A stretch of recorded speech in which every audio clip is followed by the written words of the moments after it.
So, given our discussion of debts and deficit, the natural question is, are we heading for a fiscal meltdown? The Congressional Budget Office says that on the current path is unsustainable, and the reason is primarily the demographic of the United States. Population is aging, therefore there are higher Social Security and Medicare payments, fewer people working, and healthcare costs are rising so much faster than GDP is. So those are the two main drivers of the unsustainability. Here's the pictures of it. The projections, and keep in mind there's a great deal of uncertainty the further you get out. In the short run, federal debt held by the public as a percent of GDP is projected to decline, but then it's going to be projected to increase and at a fairly steady rate.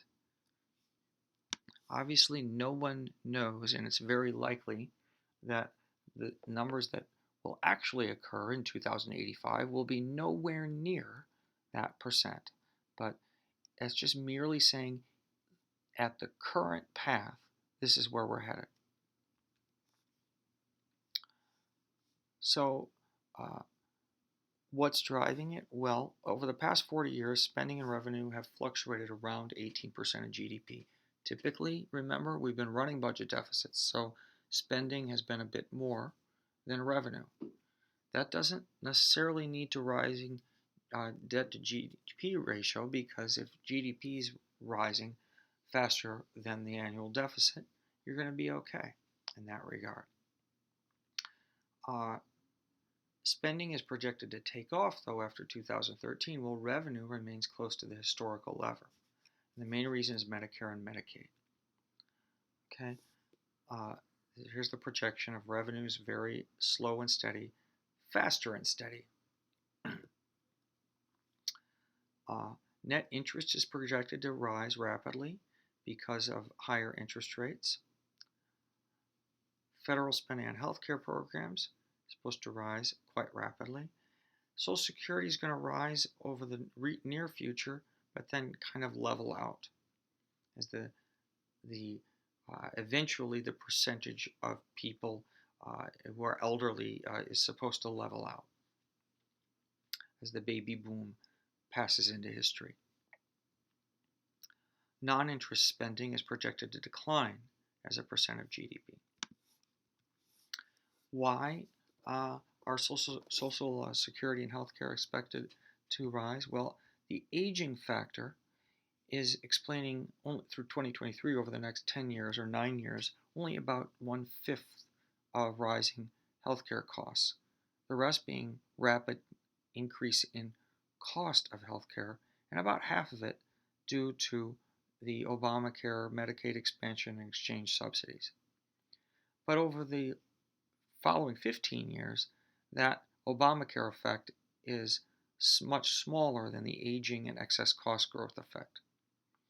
And keep in mind that this chart doesn't really show you the link between any Obamacare policies and whether or not that's going to reduce the cost growth. That is something that is very difficult to foresee, and if you take a health economics class here, you'll learn more about that. When you throw in Social Security along with the healthcare programs, obviously aging becomes a more significant factor, since that's the main criteria for receiving Social Security.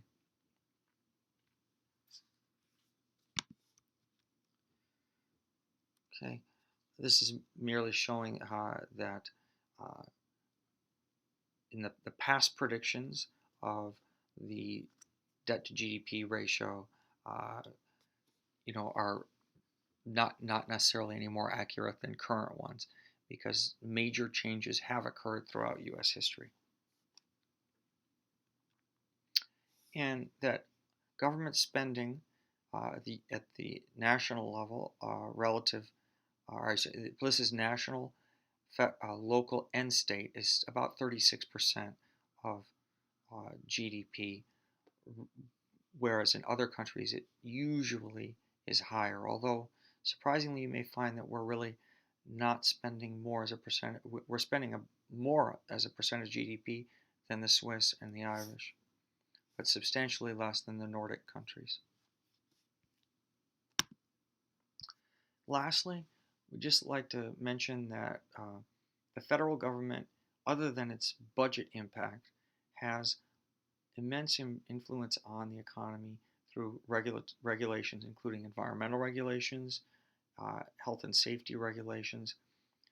On the one hand, they have cost effects, which may be negative. On the other hand, they provide benefits as well in some instances. It's a great debate in American society about the proper reach of government, especially in the regulatory scope. Again, there's classes such as the economics of regulation that are taught in our department that you can take if you're interested in exploring that more.